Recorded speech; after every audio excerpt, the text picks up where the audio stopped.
Ninth सप्ताह की हिंदी में आपका अनुच्छेद क्रमांक और जिसे हम कह सकते हैं कि पद्यांश नंबर 444 और 456 को सम्मिलित किया गया है। तो पद्यांश हमारा 444 इस प्रकार है। यहां पर आपको जो पद्यांश दिया गया है यह बाल गीत है। नन्हे चिड़िया उड़कर आई और कहा दो खाना, क्या कहा कि हमें खाना दो, और सुनो फिर मीठा मीठा मुझसे कोई गाना, मैंने उसे दिया कुछ खाना उसने गाना गाया, पंख खोलकर ठुमक ठुमक अपना नाच दिखाया। तो यह था आपका पद्यांश और इन पद्यांशों के आधार पर ही आपको क्वेश्चनों के आंसर देना है। क्वेश्चन नंबर 1 है हमारा, उड़कर कौन आया, गुड़िया, पुड़िया, चिड़िया या फिर बुढ़िया। तो यहां पर जो पद्यांश दिया गया है उसमें शुरुआत में ही नन्ही चिड़िया उड़कर आई, तो यहां पर इसका सही आंसर हो जाएगा आपका सी वाला। चिड़िया ने क्या मांगा, यह प्रश्न नंबर 2 है कि चिड़िया ने क्या मांगा। तो चिड़िया ने गाना मांगा, खाना मांगा, दाना मांगा या फिर बाना मांगा। तो चिड़िया ने खाना मांगा। प्रश्न क्रमांक 3 है, चिड़िया का गाना कैसा था, खट्टा था, चटपटा था, कड़वा था या फिर मीठा था। तो जो चिड़िया थी उसका जो गाना था वह बिल्कुल मीठा था। अब प्रश्न क्रमांक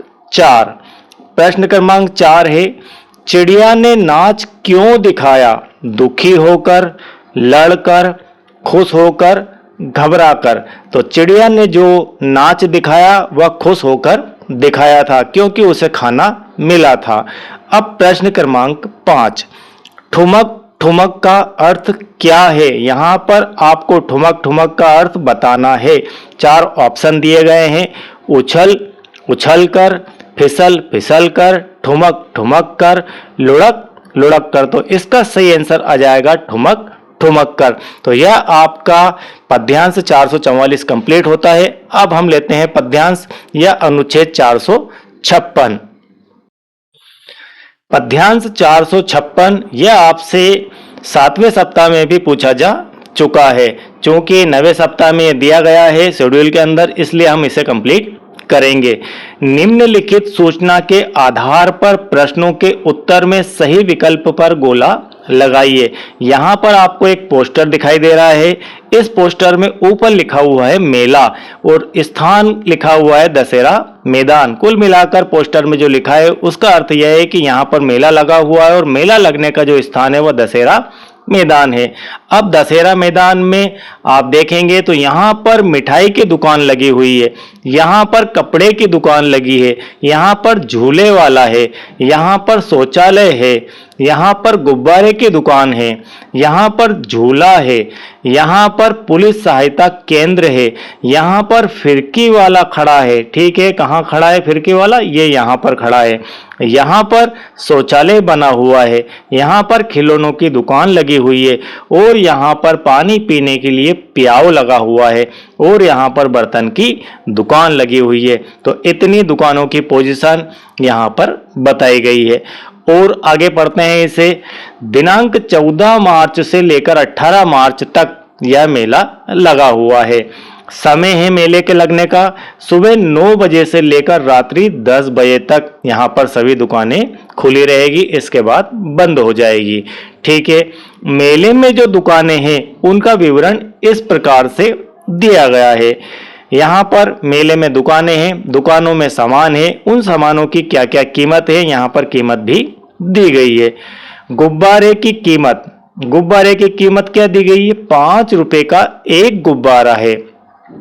फिर दिया है खिलौना, तो खिलौने की दुकान पर जो खिलौना है प्रत्येक खिलौना 20 रुपए में है। कोई भी खिलौना आप लेंगे तो वहां पर उसकी कीमत 20 रुपए है। 3 नंबर पर है मिठाई की दुकान। मिठाई की दुकान पर समोसा जो है उसका रेट है 10 रुपए का एक समोसा। जलेबी 10 रुपए की 50 ग्राम है। फिर है नेक्स्ट फिरकी। फिरकी 10 रुपए में एक दी जा रही है इस मेले में। जो दुकान लगी है फिरकी की, फिरकी वाला बेच रहा है 10 रुपए में एक फिरकी। झूले की टिकट का रेट है 30 रुपए। 30 रुपए पर हेड वहां झूला आपको झूला रहा है। अब इन सूचनाओं के आधार पर, इन पोस्टर में दी गई सूचनाओं के आधार पर आपको दिए गए प्रश्नों के उत्तर देना है। प्रश्न क्रमांक 1 है हमारा, दी गई दुकान के आधार पर बताइए कि मिठाई की दुकान पर, ठीक है, मिठाई की दुकान पर समोसा कितने रुपए का है। तो यहां पर आपको मिठाई की दुकान दिखाई दे रही है, इस दुकान के ऊपर रेट लिखे हुए हैं, तो यहां पर 10 रुपए का एक समोसा, तो ऑप्शन डी इसका सही हो जाएगा। प्रश्न क्रमांक 2, मेला किस स्थान पर लगाया गया है। तो पोस्टर में ऊपर की तरफ ही आपको यह संदेश दिया गया था, यह मैसेज दिया गया था, यह लिखा हुआ था कि मेला जो है वह दशहरा मैदान में लगा हुआ है। तो यहां पर खेल के मैदान में, दशहरा मैदान में, पंचायत के मैदान में, स्कूल के मैदान में, तो ऑप्शन बी इसका राइट हो जाएगा। अब प्रश्न क्रमांक 3, 20 रुपए में प्रत्येक वस्तु देने वाली दुकान कौन सी है। किस दुकान पर प्रत्येक वस्तु का भाव 20 रुपए है, यह आपको बताना है। तो यहां पर खिलौनों की दुकान पर प्रत्येक खिलौना, प्रत्येक का अर्थ यहां पर होता है कि प्रत्येक वस्तु, प्रत्येक खिलौना, हर खिलौनों का भाव 20 रुपए। तो यहां पर इसका सही आंसर हो जाएगा बर्तन की दुकान, जूते की दुकान, कपड़े की दुकान या फिर खिलौनों की दुकान। तो खिलौनों की दुकान के ऊपर लिखा था कि प्रत्येक वस्तु का दाम 20 रुपए है। अब प्रश्न क्रमांक 4, प्रश्न क्रमांक 4 है, गुब्बारे वाला कहां खड़ा है। आपको इस चित्र में देखकर बताना है कि गुब्बारे वाले की पोजीशन क्या है। पहले आप देख लीजिए गुब्बारा वाला कहां खड़ा है। गुब्बारे वाला ये खड़ा है यहां पर, ये शौचालय के पास खड़ा हुआ है, ठीक है। तो नजदीक वहां से शौचालय पड़ रहा है। शौचालय के पास, प्याऊ के पास, अस्पताल के पास, खिलौनों की दुकान के पास। तो प्याऊ से काफी दूर है, अस्पताल से भी दूर है, और खिलौनों की दुकान के वो पास में नहीं है, तो वह पास में खड़ा हुआ है शौचालय के। यहां पर प्रश्न क्रमांक 4 कंप्लीट होता है। और प्रश्न क्रमांक जो 5 दिया गया है, दी गई सूचना के आधार पर बताइए कि झूले का टिकट शुल्क किन दो वस्तुओं की कीमत के बराबर है। आपको यहां पर बताना है कि जो झूले का टिकट है, झूले का टिकट का शुल्क कितना था, 30 रुपए, ठीक है, झूला था 30 रुपए का। तो 30 रुपए किन दो वस्तुओं की कीमत के बराबर है, यह आपको बताना है। चलिए देखते हैं यहां पर कि 30 रुपए के बराबर में और क्या दो वस्तु हो सकती है। अगर आप एक खिलौना लें तो 20 रुपए का हो जाएगा। अब एक वस्तु और आपको यहां पर खरीदनी है, तो आप हो सकता है कि समोसे की बात करें, क्योंकि 20 रुपए का तो यह हो गया और 10 रुपए का समोसा, लेकिन समोसा वस्तु के अंतर्गत नहीं आता है, यह खाद्य पदार्थ है। जलेबी यह भी खाने की चीज है और प्रत्येक नग से नहीं है, यह 50 ग्राम है 10 रुपए की। तो अब एक चीज बचती है, वह है फिरकी, तो यह 10 रुपए की। एक कुल मिलाकर इन दोनों की कीमत हो जाती है 30 रुपए। तो यहां पर आपका आंसर खिलौना और फिरकी देखते हैं है या नहीं है। तो समोसा और गुब्बारा, फिरकी और समोसा, खिलौना और फिरकी, जलेबी और गुब्बारा। तो आपका यहां पर सही आंसर हो जाएगा खिलौने और फिरकी। एक खिलौने की कीमत 20 रुपए और एक फिरकी की कीमत 30 रुपए, 10 रुपए, इन दोनों को मिलाकर हो जाते हैं 30 रुपए। और यह 30 रुपए एक झूले की टिकट है। एक व्यक्ति को यदि झूला झूलना हो तो 30 रुपए देना होता है। अब इसके बाद चलते हैं हम साइंस के अंदर, विज्ञान में। प्रश्न क्रमांक 181 को यहां पर सम्मिलित किया गया है नवे सप्ताह के विज्ञान में। चने को अंकुरित करने के लिए, चने को यदि आपको अंकुरित करना हो तो क्या प्रोसीजर आपको करना होगी, क्या प्रक्रिया अपनानी होगी। कई दिनों तक पानी में डुबोकर रखना चाहिए, या फिर भिगोकर गीले कपड़े में लपेट कर रखना चाहिए, या फिर धोकर धूप में रख देना चाहिए, या फिर उबालकर फ्रिज में रख देना चाहिए। इनमें से आपको क्या प्रक्रिया करनी होगी चने को अंकुरित करने के लिए? तो आपका ऑप्शन बी यहाँ पर राइट होगा। पहले हम चने को भिगोएंगे, भिगोने के बाद, भिगोने से अर्थ है कि 2-3 घंटे आप उसे थोड़ा सा पानी के अंदर रख देंगे और फिर उसे निकालकर गीले कपड़े में लपेटकर बाहर टांग देंगे हवा में, तब वह चना आपका अंकुरित हो जाएगा। अब इसके बाद प्रश्न क्रमांक 183 को यहां पर सम्मिलित किया गया है। इनमें से शिकारी पौधा है। यह बिल्कुल आईएमपी प्रश्न है और हो सकता है कि 2024 की एग्जाम में यह पूछा जाए। शिकारी पौधा कौन सा है? 4 ऑप्शन यहां पर आपको दिए गए हैं, इनमें से आपको सही आंसर देना है। कैक्टस, नेफेंथिस, एलोवेरा और लीची। तो यहां पर वन वर्ड में ही आपको याद रखना है कि शिकारी पौधे का नाम नेफेंथिस होता है। चलिए, इसके बाद प्रश्न क्रमांक 185, ये भी यहीं पर है। मृत सागर का पानी होता है। यह भी एक इम्पोर्टेंट क्वेश्चन है कि मृत सागर का पानी कैसा होता है? खट्टा मीठा होता है, मीठा नमकीन होता है, नमकीन कड़वा होता है, या फिर खट्टा कड़वा होता है? तो समुद्र का जो पानी होता है वह एक तो नमकीन होता है और मृत सागर का जो पानी है वह नमकीन के साथ में कड़वा भी होता है। तो इस प्रकार आपको ऑप्शन सी यहां पर सही हो जाएगा। अब प्रश्न क्रमांक 146 भी इसके अंदर सम्मिलित है। स्टील की प्लेट और स्टील की चम्मच, आप सभी घर में खाना खाते हैं स्टील की प्लेट के अंदर, उसी प्लेट की बात यहाँ पर की जा रही है। और स्टील की चम्मच पानी में तैरेगी या फिर डूबेगी, यह हमारा क्वेश्चन है। अब इसके ऑप्शन दिए गए हैं, दोनों तैरेगी। क्या पानी के अंदर दोनों तैर जाएगी? चम्मच भी तैर जाएगी? आप पानी में यदि चम्मच को डालेंगे और प्लेट को डालेंगे तो क्या दोनों तैर जाएगी? तो बिल्कुल गलत बात है, चम्मच इसमें से डूब जाएगी। अब ऑप्शन नंबर 2, दोनों डूब जाएगी। क्या यह भी संभव है कि दोनों पानी के अंदर डूब जाए? बिल्कुल हो सकता है कि दोनों पानी में डूब जाए। प्लेट डूब जाएगी, चम्मच तैरेगी? तो चम्मच तो बिल्कुल भी नहीं तैरेगी, इसलिए यह ऑप्शन गलत है। प्लेट तैरेगी, चम्मच डूब जाएगी। तो यहां पर स्टील की थाली और स्टील की चम्मच दोनों की दोनों ना तो तैरेगी ना डूबेगी। अब यहां पर जो आपको सही आंसर दिया गया है, यह दिया गया है दोनों डूब जाएगी, ठीक है। लेकिन यहां पर यदि तर्क लगाएं हम, तो मेरे हिसाब से आंसर यह सही होना चाहिए, डी वाला, ठीक है। आपकी बुक के अंदर यह आंसर दिया है कि दोनों डूब जाएगी, यहां पर प्लेट तैरेगी, चम्मच डूब जाएगी, यह आंसर करेक्ट लगता है। अब इसके बाद प्रश्न क्रमांक 188, यह रहा आपका प्रश्न क्रमांक 188। यह बिल्कुल एक आईएमपी क्वेश्चन है और हो सकता है कि 2024 के एग्जाम में आपसे पूछा जाए। रजत को डॉक्टर ने खून की जांच कर मलेरिया से ग्रस्त बताया। रजत बीमार हुआ, बीमार होने के बाद वह डॉक्टर के पास गया, डॉक्टर ने उनकी खून की जांच लिखी, लेबोरेटरी के अंदर जांच हुई, जांच होने के बाद पता चला कि उसे मलेरिया नामक रोग हुआ है, वह मलेरिया से ग्रस्त है। इसका क्या कारण है? एंडीज मच्छर के कारण यह रोग हुआ, मकड़ी के कारण हुआ, मक्खी के कारण हुआ, या फिर मादा एनाफ्लीज मच्छर के काटने से यह हुआ है? तो इसका सही ऑप्शन होगा डी वाला, मादा एनाफ्लीज मच्छर। आपके सामान्य मच्छरों से थोड़े से बड़े होते हैं ये मच्छर, और इनके काटने से ही मलेरिया नामक रोग होता है। अब इसके बाद प्रश्न क्रमांक 193। प्रश्न क्रमांक 193 यह भी एक जीके का आईएमपी क्वेश्चन है जो कि आपसे साइंस में पूछा जा रहा है। माउंट एवरेस्ट पर चढ़ने वाली पहली भारतीय महिला कौन है? उस महिला का आपको नाम बताना जो पहली बार माउंट एवरेस्ट पर चढ़ी थी?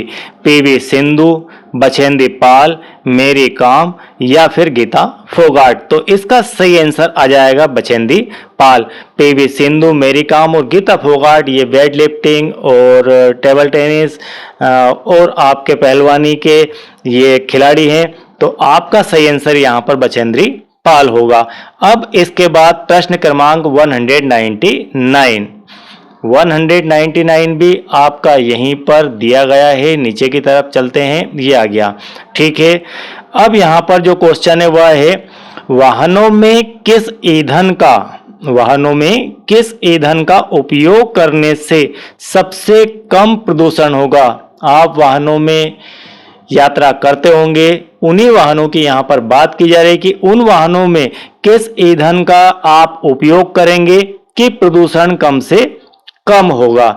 मिट्टी का तेल, जिसे आप अपनी सामान्य भाषा में घासलेट भी कहते हैं या फिर केरोसिन कहते हैं, क्या इसका उपयोग आप करेंगे तो यह कम धुआं करेगा? ठीक है, कम प्रदूषण करेगा तो बिल्कुल गलत है, यह बहुत ज्यादा धुआं करेगा। पेट्रोल यह भी धुआं करता है, लेकिन और भी ऑप्शन हमें यहाँ पर देखना होंगे, सीएनजी या डीजल। तो यहाँ पर आपका सीएनजी ऑप्शन सही हो जाएगा। सीएनजी एक नेचुरल गैस होती है और यह बिल्कुल प्रदूषण रहित गैस है। आजकल बहुतायत में शासन द्वारा, सरकार द्वारा जोर दिया जा रहा है कि वाहनों को सीएनजी से ही चलाएं और प्रदूषण की रफ्तार को कम से कम कर पाएं। और डीजल भी पेट्रोल के समकक्ष होता है, इससे भी काफी धुआं होता है। यदि यहाँ पर सीएनजी ऑप्शन नहीं हो तो आप फिर उसमें पेट्रोल को चूज कर सकते हैं। यहाँ पर यदि लकड़ी दे दी जाए तो लकड़ी के स्थान पर आप फिर वहां पर पेट्रोल को चूज करेंगे। तो दिए गए ऑप्शनों के आधार पर ही हम आंसर दे पाते हैं। अब प्रश्न क्रमांक 200, यह भी यहीं पर है। प्रदूषण रहित वाहनों का समूह है, आपको बताना है दिए गए समूह में से कि कौन सा समूह आपका प्रदूषण रहित वाहनों का है जिनमें बिल्कुल भी धुआं नहीं होता है। आपको ऐसे समूह को यहां पर निकालना है। ट्रक, मोटरसाइकिल, स्कूटर, क्या ये तीनों वाहन धुआं नहीं करते हैं? तो ये तो धुआं करते हैं, ये तो प्रदूषण करते हैं। साइकिल, रिक्शा और घोड़ा गाड़ी, क्या साइकिल आपकी प्रदूषण करती है? बिल्कुल नहीं, क्योंकि ये बिना पेट्रोल डीजल से चलती है। रिक्शा, क्या यह आपका प्रदूषण करता है या नहीं करता है? तो आप यहाँ पर कहेंगे कि यह भी नहीं करता है। और घोड़ा गाड़ी घोड़े से चलती है और पीछे पहिए होते हैं और एक लगाम होती है और एक चलाने वाला होता है, तो इसमें भी पेट्रोल नहीं लगता है। तो यह ऑप्शन आपका अभी राइट होता है। मैं यहाँ पर नहीं लगा रहा हूँ, यहाँ पर लगा रहा हूँ। और चेक करते हैं, जहाज, कार, ऑटो रिक्शा, तो यहाँ पर कार भी करती है, जहाज भी करते हैं और ऑटो रिक्शा, बस, कार और रेलगाड़ी ये भी सही नहीं है। तो आपका जो सही आंसर है वह बी वाला हो जाएगा, साइकिल, रिक्शा और घोड़ा गाड़ी। इसके बाद प्रश्न क्रमांक 209। प्रश्न क्रमांक 209 यह बिल्कुल मोस्ट आईएमपी क्वेश्चन है, बहुत ही लॉजिकल क्वेश्चन है और हो सकता है कि 2024 के एग्जाम में आपसे यह पूछा भी जाए।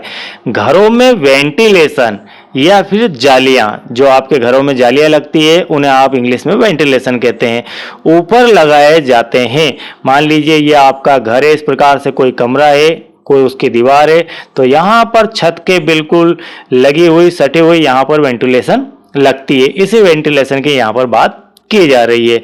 ऐसे ही जालियां ऊपर क्यों लगाई जाती है? घर को सुंदर बनाने के लिए, ठंडी हवा को बाहर निकालने के लिए, गर्म हवा को निकालने के लिए या फिर घर में पक्षियों को आने के लिए। तो यह भी आपका गलत आंसर है। आपका यहाँ पर यह भी गलत आंसर है। घर को सुंदर बनाने के लिए, यह भी गलत आंसर है। तो यहाँ पर सही आंसर है गर्म हवा को निकालने के लिए। अब प्रश्न ये है कि गर्म हवा को निकालने के लिए छत के ऊपर ही वेंटिलेशन क्यों लगाया जाएगा? हम वेंटिलेशन को यहाँ पर भी लगा सकते हैं, जो खिड़कियां आपकी लगती, क्या इससे गर्म हवा नहीं निकलेगी? तो जी हाँ, उतनी मात्रा में गर्म हवा इस खिड़की से नहीं निकल पाएगी जितनी इससे निकल पाएगी। तो ये राइट है। ऐसा क्यों होता है? ऐसा इसलिए होता है कि हवा गर्म होने के बाद ऊपर की तरफ उठती है। ठीक है, हवा गर्म होने के बाद ऊपर की तरफ उठती है तो वह छत के करीब करीब जाकर चिपक जाती है। वो छत से चिपकने के बाद छत के बराबर से जो वेंटिलेशन लगा है उससे बाहर निकल जाती है। इसलिए यह क्वेश्चन बहुत ही महत्वपूर्ण क्वेश्चन है। अब इसके बाद प्रश्न नंबर 212। प्रश्न क्रमांक 212 है, पोलियो से बचाव के लिए कौन सा स्लोगन दिया गया है? कौन से स्लोगन का उपयोग पोलियो से बचाव के लिए अभियान के दौरान किया जाता है? जिंदगी भर का इलाज, 2 बूंद जिंदगी। तो इसका सही आंसर वन वर्ड में ही आपको याद रखना है कि 2 बूंद जिंदगी की यह पोलियो अभियान का स्लोगन है। जिंदगी के बाद भी दोबारा जिंदगी ना मिलेगी, इस प्रकार का कोई स्लोगन पोलियो बचाओ अभियान के दौरान नहीं दिया जाता है। तो बी ऑप्शन यहां पर राइट हो जाएगा। अब प्रश्न क्रमांक 220। प्रश्न क्रमांक 220 है, सोनू ने चींटियों की कतार के बीच में, मान लीजिए इस प्रकार से चींटियां जा रही थी, इस प्रकार से जा रही थी, तो बीच में पेंसिल रखकर, यहां पर कोई पेंसिल रख दी इस प्रकार से, उसका रास्ता रोका तो कुछ चींटियां अपनी कतार से अलग चलने लगती है। ऐसा क्यों है? तो चींटियां इस प्रकार से यहाँ पर मुड़ जाती है। ऐसा क्यों होता है? कुछ चींटियां इधर चली गई और इधर वाली चींटियां उधर ही रह गई, तो ऐसा क्यों होता है? वे रास्ता भटक जाती है, या फिर वे घबरा जाती है, या फिर उन्हें अपनी साथी चींटियों की गंध नहीं आती है इसलिए वे अलग अलग हो जाती है, या फिर ये अपने साथियों को ढूंढती है। तो यहाँ पर इसका साइंटिफिक आंसर, क्योंकि हम विज्ञान देख रहे हैं, विज्ञान का क्वेश्चन कंप्लीट कर रहे हैं, तो आपको रीजन भी विज्ञान से मिलाकर ही देखना है। तो चींटियों की एक विशेषता होती है कि वे दूसरी चींटियों की गंध महसूस करती है और उस गंध की महक के महसूस के कारण वे जो है एक दूसरे के पीछे की तरफ चलती है। ठीक है, तो यहाँ पर पेंसिल रखने के कारण इस चींटी की गंध इस चींटी को नहीं आ पाई, जिसके कारण से यह डाइवर्ट हो गई और दूसरे रास्ते पर चलने लगी है। तो इसको ऑप्शन सी यहाँ पर राइट हो जाएगा। इसके बाद विज्ञान का क्वेश्चन नंबर 221 लास्ट है। प्रश्न नंबर 221 है, कुछ पक्षियों की दृष्टि इतनी तेज होती है, पक्षियों की दृष्टि वैसे तेज होती है लेकिन किसी की इतनी तेज होती है, कितनी तेज कि हमसे 4 गुना अधिक दूरी से वस्तु को देख पाते हैं। ऐसे पक्षियों का समूह कौन सा है? आपको बताना है कि कौन से ऐसे पक्षी हैं जो हमसे भी 4 गुना अधिक दूरी तक देख पाते हैं। मोर, मुर्गा, चील, गिद्ध, कौवा, तोता, चील, बाज, गिद्ध। तो यहां पर आपका सी आंसर सही आ जाएगा। चील, बाज और गिद्ध, ये तीनों पक्षी जमीन से बहुत ही ऊंचाई के ऊपर उड़ते हैं और यहां पर मान लीजिए कोई उनका शिकार है तो उसको वहां से ये देख लेते हैं। तो इनकी नजर बहुत ही तेज होती है, चील, बाज और गिद्ध। और ये सब जो पक्षी है ये सब हमारे करीब करीब ही रहते हैं, हमारे नजदीक आसपास ही रहते हैं। तो सही आंसर इसका हो जाएगा सी वाला। अब इसके बाद हम चलते हैं सोशल साइंस, सामाजिक विज्ञान में। प्रश्न क्रमांक 106, प्राथमिक कक्षा के पर्यावरण से प्रश्न क्रमांक 106 को सम्मिलित किया गया है।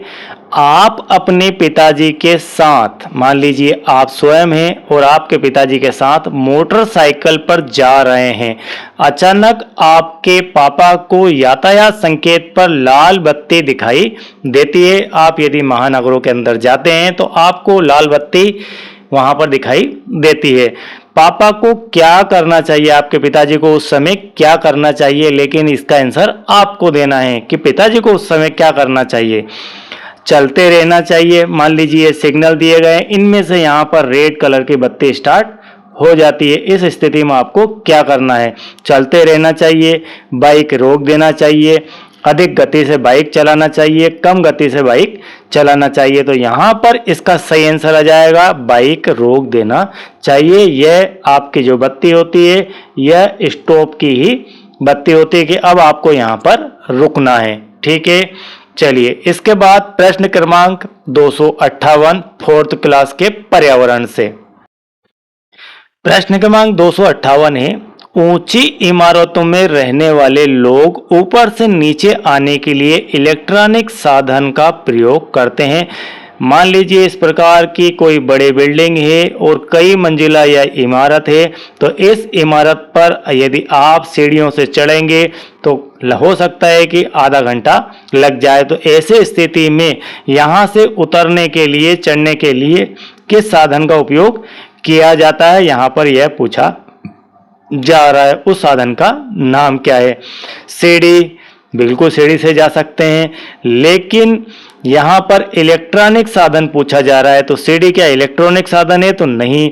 रैंप, यह भी इलेक्ट्रॉनिक नहीं होता। पैदल चलना, यह बिल्कुल इलेक्ट्रॉनिक नहीं है। लिफ्ट एकमात्र ऑप्शन है जो कि इलेक्ट्रॉनिक होता है, इलेक्ट्रिक से चलता है। तो इस पर यहाँ पर बैठ जाते हैं और ये आपको ऊपर ले जाकर छोड़ देती है। आप जहाँ जाना चाहते हैं वहाँ पर उस नंबर के ऑप्शन को आप प्रेस करते हैं तो वो उस जगह पर आपको छोड़ देती है। अब इसके बाद क्वेश्चन नंबर 263। क्वेश्चन नंबर 263 है, वाटर पार्क बनाए जाने का मुख्य कारण है। जो वाटर पार्क होते हैं वे क्यों बनाए गए, इसका मुख्य कारण आपको बताना है। पानी के खेलों द्वारा लोगों के मनोरंजन के लिए क्या वाटर पार्क बनाए गए हैं, या फिर पानी का संरक्षण, पानी को रोकने के लिए, या फिर पानी साफ करने के लिए, या फिर लोगों को पानी पिलाने के लिए। तो इसका सही आंसर आ जाएगा ए वाला, कि लोग जब अपना मनोरंजन चाहते हैं तो वाटर पार्क में जाते हैं और वहां पर पानी के ही खेल होते हैं और वहां पर अपना समय मनोरंजन के लिए वे लोग व्यतीत करते हैं। तो वाटर पार्क लोगों के मनोरंजन के लिए बनाए जाते हैं। अब इसके बाद प्रश्न क्रमांक 274। 274 है, बिहू का त्योहार मनाया जाता है। आपको यहाँ पर 4 राज्यों के नाम दिए गए हैं। इन 4 राज्यों के नाम में से आपको सही आंसर निकालना है। महाराष्ट्र, बिहार, उत्तराखंड या फिर असम। तो इसका सही आंसर आ जाएगा आपका डी वाला, असम। बिहू का जो त्योहार है वह असम राज्य के अंदर मनाया जाता है। अब इसके बाद आपके 5th क्लास के पर्यावरण से प्रश्न क्रमांक 264। प्रश्न क्रमांक 264 है, पानी को शुद्ध करने के लिए क्या करना चाहिए? आपको बताना है कि पानी को शुद्ध करने के लिए क्या उपाय करना चाहिए। मटका खुला रखना चाहिए, पानी को उबालकर छानना चाहिए। कैसा करना है? पानी को शुद्ध करना है, साफ करना है। पानी को नहीं छानना चाहिए, पानी में नमक मिलाना चाहिए। तो इसका सही आंसर आ जाएगा बी वाला, है कि आप पानी को उबालिए और उबालने के बाद आप उसे छान लीजिए। ऐसा करने से पानी के बैक्टीरिया खत्म हो जाएंगे और उसमें कुछ अशुद्धियां होगी वो छानने से दूर हो जाएगी। अब इसके बाद प्रश्न क्रमांक 372। प्रश्न क्रमांक 372 मोस्ट आईएमपी प्रश्न है और कई बार एग्जाम के अंदर यह पूछा जा चुका है। सूर्यमणि किस आंदोलन से संबंधित थे? आपको यह बताना है। झारखंड जंगल बचाओ आंदोलन। तो 1 वर्ड में ही आपको यहाँ पर याद होना चाहिए कि सूर्यमणि जो आंदोलन था यह झारखंड जंगल बचाओ आंदोलन से संबंधित शब्द है। चिपको आंदोलन नहीं है, यह भी हालांकि पेड़ बचाओ आंदोलन ही है लेकिन यह नहीं है। नर्मदा बचाओ आंदोलन, यह पानी के विषय में आंदोलन था। और उपरोक्त सभी यह भी नहीं है। तो ऑप्शन ए इसका राइट हो जाएगा। अब प्रश्न क्रमांक 385। यह प्रश्न है आपका, यहां पर खालिस्तान दिया गया है। खालिस्तान खनिज से पेंसिल की लीड एवं स्लेट बनती है। जिस पेंसिल का आप यूज करते हैं अपने स्कूल में लिखने के लिए, जिस स्लेट का आप उपयोग करते हैं, वह लीड और स्लेट किस से बनती है? लीड से अर्थ है कि पेंसिल की लीड, ठीक है। जो ब्लैक कलर की पेंसिल के आप नोक करते हैं उसके बाद जो ब्लैक कलर की रहती है उसे हम पेंसिल की लीड कहेंगे। ये दोनों किस पदार्थ की बनती है? ग्रेफाइट, लोहा, बॉक्साइट या मैग्नीज। इसे आपको 1 वर्ड में ही याद रखना है। हमेशा याद रखना है कि पेंसिल की जो लीड है वह आपकी ग्रेफाइट से बनती है। इसके बाद आपका नेक्स्ट क्वेश्चन है क्वेश्चन नंबर 366। प्रश्न क्रमांक 366 कक्षा 6 माध्यमिक स्तर के सामाजिक विज्ञान से सम्मिलित किया गया है। इनमें से सरकार का अंग नहीं है। यह क्वेश्चन बिल्कुल मोस्ट आईएमपी प्रश्न है और हो सकता है कि 2024 के एग्जाम में यह आपको देखने को मिल जाए। कार्यपालिका, न्यायपालिका, व्यवस्थापिका या और नगरपालिका। तो सरकार के प्रमुखतः 3 अंग होते हैं। कार्यपालिका भी होती है, न्यायपालिका भी होती है और व्यवस्थापिका भी होती है। तो यहां पर नगर पालिका आपका आ जाएगा, वहां पूछा गया है कि नहीं है। ठीक है, तो नहीं के कारण नगर पालिका आपका सही आंसर हो जाएगा। इसके बाद प्रश्न क्रमांक 377 है, ग्राम पंचायत के प्रधान एवं सदस्यों को कहते हैं। ग्राम पंचायत का जो प्रधान होता है उसे हम सरपंच कहते हैं और बाकी के जो सदस्य होते हैं उन्हें पंच कहा जाता है। सचिव नहीं कहते हैं, पंच जरूर कहते हैं सदस्यों को। यहाँ पर पंच कहते हैं लेकिन प्रधान को अध्यक्ष नहीं कहा जाता है। और नेता एक अलग शब्द है और यहाँ पर पंच, लेकिन इस पंच के साथ में आपका जो सरपंच है वह करेक्ट है। तो ऑप्शन सी आपका यहाँ पर राइट हो जाएगा। अब इसके बाद प्रश्न क्रमांक 384। प्रश्न क्रमांक 384 है, जिला स्तर पर स्थानीय शासन की इकाई होती है। कहाँ का स्तर है? जिला लेवल पर। जिला लेवल पर पंचायत समिति नहीं होती, पंचायत समिति पंचायत के अंदर होती है। जिला परिषद जिले के अंदर है। स्थानीय शासन यह अलग है और ग्राम पंचायत ग्राम के अंदर होती है। तो यहाँ पर सही आंसर आ जाएगा आपका बी वाला, जिला परिषद। इस प्रकार से आज का यह 9वें सप्ताह का आपका हिंदी, विज्ञान और सामाजिक विज्ञान के इंपॉर्टेंट प्रश्नों का सॉल्यूशन समाप्त होता है। आई होप कि यह वीडियो बिल्कुल आपको क्लियरली समझ में आ गया होगा।